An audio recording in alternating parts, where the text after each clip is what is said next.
セバス・ソリシャンは撤収の準備を進めよ。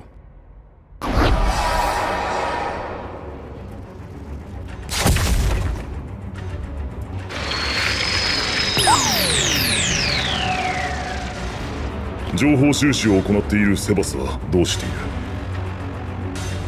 本能を呼び覚まし、それを先導して我々を操っているようだ。そうか、分かった。何もないならば殲滅ということでよい。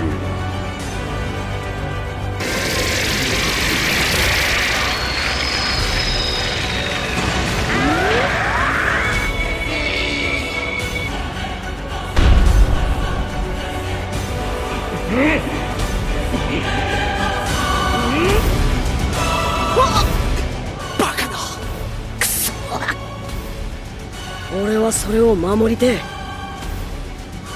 まずいぞ、これは。超速再生か。俺の番だ。次はどこだ？私の狙いを聞いた以上、次は許さぬ。立つ鳥後を濁さず、効率的な戦略だ。私の体を傷つけることはできない。想定の範囲内だ。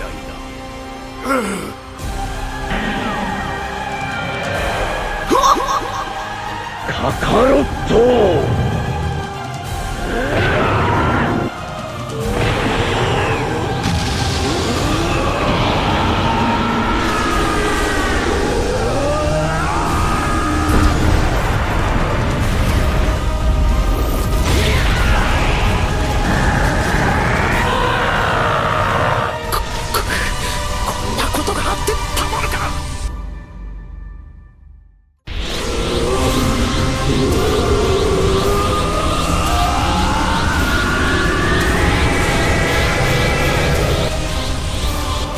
力を身につけてなお上に行こうというのか。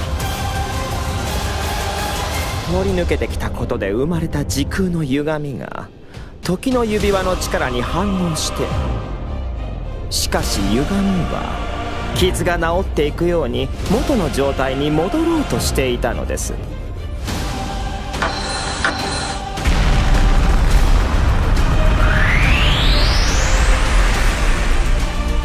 カカロッタ。何言ってんだ。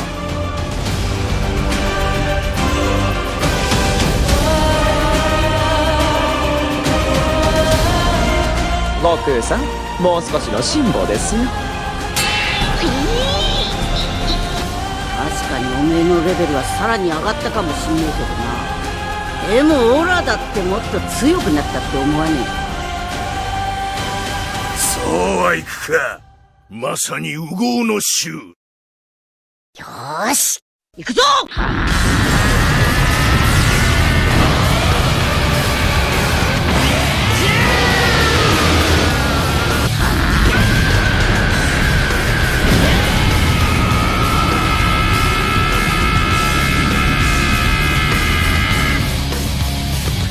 In the original script of Anime War, Omni Broly actually was supposed to come back in episode 8. Originally, Anime War was only supposed to have 10 episodes, but some episodes proved to be much more difficult than others, taking a lot longer to produce, and in the end, I actually had to skip some of the content from Anime War just so that I could actually finish this series. So that animation that you just watched was a little bit of what was supposed to happen in the original script.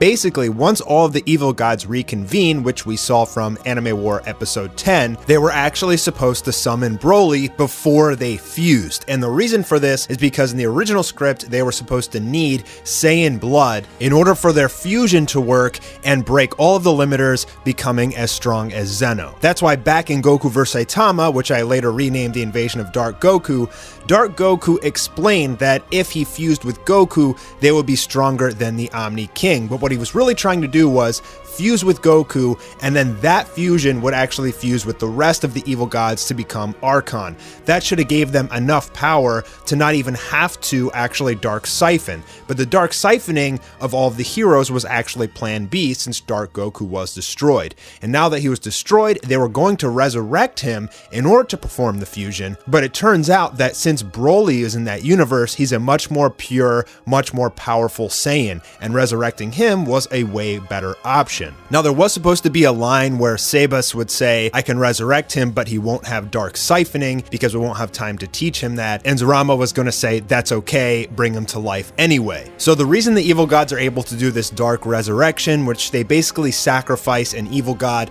in order to resurrect another person, first being Dark Goku, now being Broly, it's very similar, if not identical, to the way that the Elder Kai gave his life to Goku in order to resurrect him. So the evil gods have figured out their own method of resurrection, and with this dark resurrection, they give Broly the Omni form and the Patara earrings. Now, as we saw Whis resurrect Frieza in the final episode of Dragon Ball Super, Whis can resurrect anybody without having to sacrifice a life. So in that, he was going to resurrect Bardock, unlocking his potential and basically allowing him to go Omni form as well with 2 limiters. And so the fight was going to be Omni Broly with 1 limiter versus Goku and Bardock with 2 limiters, and Vegeta with his Royal Bloodline 1 limiter transformation. Now, because Broly wouldn't have the Dark Siphoning ability, everybody else was going to pitch in. It's particularly Beerus and Whis were going to fight a lot against Omni Broly. That's something that I really wanted to show you guys. I wanted to have more fighting with Whis,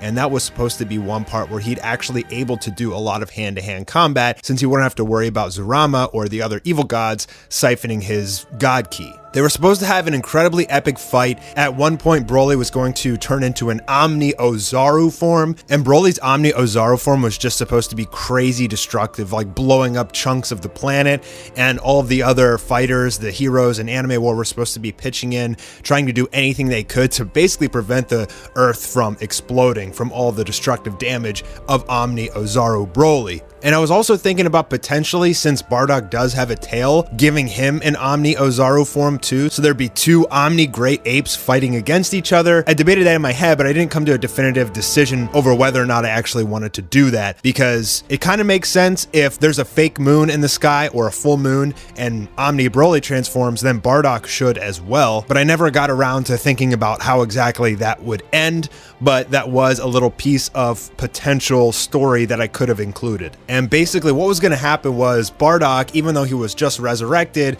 was actually going to sacrifice himself to save Goku. And in doing so, Goku would lose his mind and break his final limiter. Now, I'm sure you guys have seen my Goku reaches his highest form video, which has some of Anime War episode 13 in it. And that's because I had to change the script since I cut out this original part. Instead of Goku searching deep within himself and finding Bardock there, instead he was supposed to meet him in the real world. Bardock would sacrifice himself to save Goku. Goku would break his limiter and lose his mind, and then he and Vegeta would end up beating Broly. And that's when a beaten and battered Broly would take off his Patara earring with the rest of the evil gods and form Archon, which would basically start off at Anime War episode 11. Now, I started writing this script like 3 or 4 years ago. Basically, once I decided to make Goku vs. Saitama an entire series and leave it open-ended so I could eventually get into Anime War, I had the whole script planned out. And so back then, Broly was still a major fan favorite character. There was only one Broly. The movie wasn't revealed yet, or we didn't even know about a movie back then. So with the release of the new Broly, I also kind of took that as a note that maybe I don't want to include Broly in Anime War. What if you include the new one and people say they want the old one? What if you do vice versa? It kind of lost a little bit of its value now that there's essentially 2 Brolys. So I just wanted to say thank you guys for 3 million subscribers. I actually had a different idea for what I was going to do for 3 million. I'll save that for 4. I'm really happy that you guys have stuck around so long, that you guys love the series so much. You guys have supported me so much throughout the years, and just showing your love for the work that I'm pretty much just doing for fun means everything to me. But all good things must come to an end, and now I am working on the final episode of Anime War episode 13. I'm about halfway done, so March honestly does not look that likely, unfortunately, but I promise you that it will be the best episode ever. Thank you to all my fans and all my patrons. I hope you guys enjoyed this video, and I'll be seeing you guys soon for the next one. Awarida!